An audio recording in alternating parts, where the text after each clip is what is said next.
New Zealand markets itself as a subtropical paradise of pristine landscapes, dotted with the occasional sheep. Close to 4 million foreign tourists visit the islands every year, and over 500,000 of them have a very specific mission. Okay, 3, 2, 1. Nice! To experience the Lord of the Rings in real life. He's trying to kill you and you're smiling. That's crazy. For 15 years, Don Gora has been taking people on tours of a place that doesn't exist. The mythical plains of Gondor. In the words of Gandalf, we have just entered the realm of Gondor. If you watch The Fellowship of the Ring, for me it's like a picture postcard of New Zealand. And then do you remember how they ride the stream? So this would be the Entwash River. So Rohan would be here and Gondor would be here. Do you think that this landscape is important in the movie? Yes, very iconic, especially the brown top tussock. I like to call it Gondorian gold. It's very iconic in the movie. Tourism is New Zealand's biggest export. And in ads, the country brands itself as 100% pure. But Middle-earth has some dirty problems. The country's second largest export industry is transforming the naturally arid Mackenzie region, that Gondorian gold, into green pasture.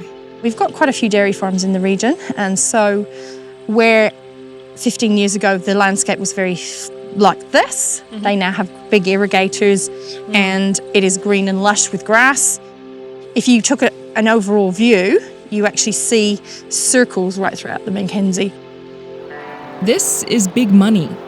New Zealand provides more dairy for the global market than any other country, and alone provides half of China's dairy imports. But the massive dairy industry has an environmental impact to match. The country's 6.6 million cows are contaminating the iconic landscapes that the tourism industry depends on. Simon Williamson, the provincial president of the Federated Farmers Organization, doesn't see it that way. It's a paddock of chicory out here that we're just cutting for seed.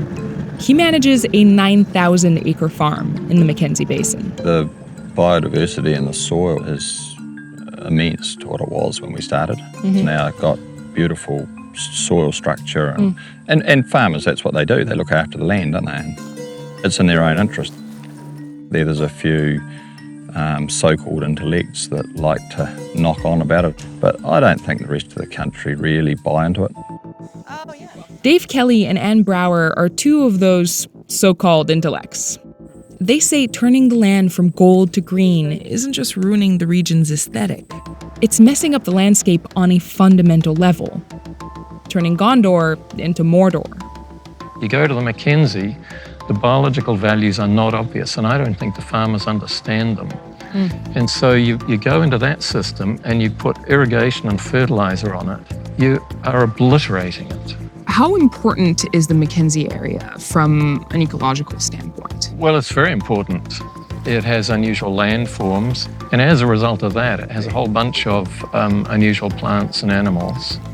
So when farmers give that argument that they're actually creating a land that is productive versus a land that was never productive, what is your reaction? Well, that's the cultural story of the Mackenzie, that these are toughened, wizened old Southern men who have created something out of nothing. So guys, we talked about props. This one here is the only thing that I have that originated in the movie. People like Dawn have a real stake in this land and are worried that increased dairy farming could ruin its Gondor good looks. People come to see exactly what they saw in the movie. And so therefore, if the grass was green and, you know, we had cows everywhere, we didn't see that in Lord of the Rings, did we? So that would essentially put you out of business? Pretty much, yeah. If I had to give it milk, I could do that if I could stay in the Mackenzie. Yeah. So what we're gonna do, you're gonna get those flags and those swords in your hand and you are going to yell, "For Rohan!" For Rohan! Perfect, well done.